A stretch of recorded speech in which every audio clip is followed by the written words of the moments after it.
I want to talk about some local news, and that is the Dreadhead Cowboy. Mayor Lightfoot named him the Census Cowboy at one point when she was meeting with him and on board with him to try to help get the word out about doing the census. Now, she has turned on Adam Hollingsworth because he took his horse and hit the expressway in protest of all the violence that is happening with children on the south and west sides. He said kids' lives matter.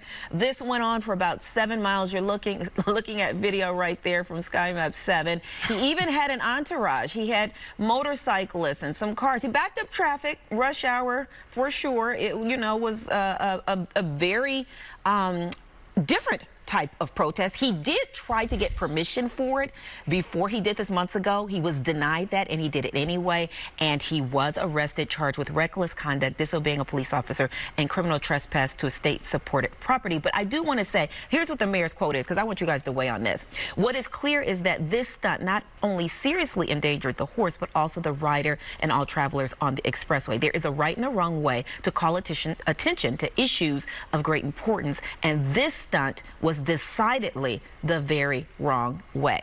Yeah, you know a remix is coming, though. I'm going to take my horse to the Dan Ryan Road. I mean, you know that is coming next. But yeah, I mean, I saw this story, Rowan. I'm sure we all had the same reaction. I was like, this real? And this is in Chicago? Yeah. I mean, if we were in Texas, if we were in Denver, maybe. But here?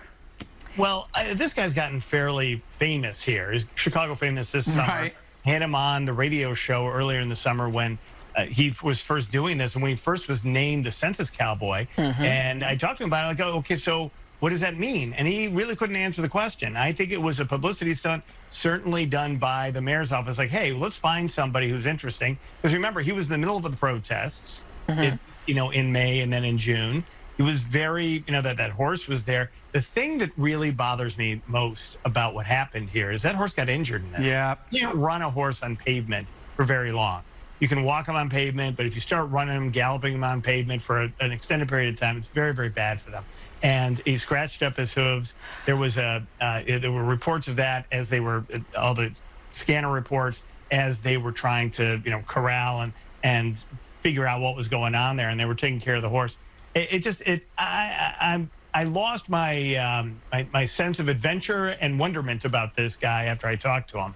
So I really do get the sense that this is not the right guy to be representing anything important that we've got to be doing. Right. Okay. Well, you said something interesting. You said, obviously, this was a stunt by the mayor's office to call him the Census Cowboy, right? And then she's saying now this stunt, but what he was doing, but he was championing for the fact that we got to do something to make sure that our kids are living. Look at every weekend. On Monday morning, we're hearing the count of how many people were shot, including children. So, okay, maybe he went about it the wrong way. However, the message, and now people are so desperate to be heard. They want to be heard. It's like by any means necessary. So how come we can be so tough on him right now when we can use him to get the census up and it's a stunt? And yeah, the horse was injured, and I feel sorry for the horse, but I feel even more sorry for the mothers and fathers who are burying their kids left and right. I do too. And you know what? Every weekend we talk about how violent our city is. I mean, after Labor Day, it was ridiculous. After every holiday, after this past weekend, we had like 40 shootings. So the message in the heart was there. I get that, but you can't like just shut down Dan Ryan on a horse. There's other ways to go about it. Well, there's other ways to go about it. I mean, even when Dan Ryan was shut down for other protests, they get permits for that, and the city allows that. I don't know. Well, if you remember when Father Mike wanted to do that years ago, he got a lot of pushback. This is when the former governor was in there, and the former governor and the state police and Chicago police were at odds.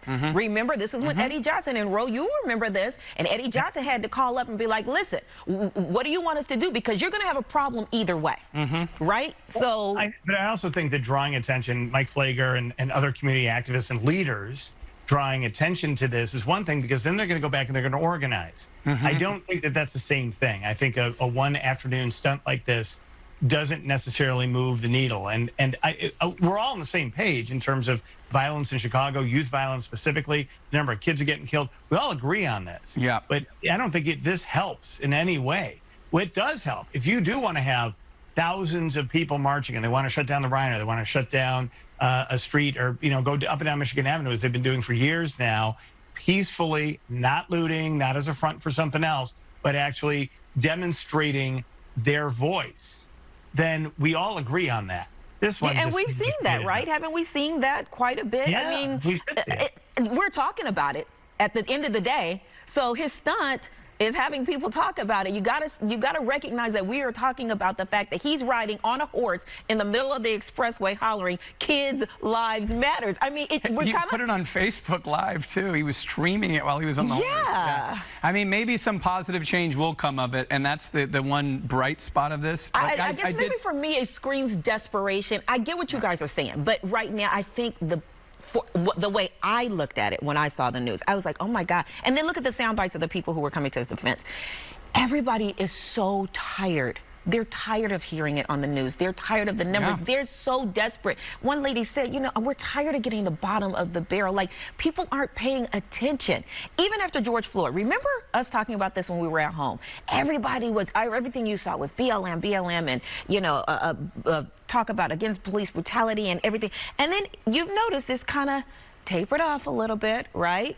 Breonna Taylor, everything, and then until the next big thing happens, then everybody will be back riled up. But how do we keep that momentum alive to create this real change so we don't have to keep talking about it? Yeah, well, we have an election coming up in 43 days, and that's our system, you know, and it's I can see why people are frustrated with our political system, especially everything that's going on.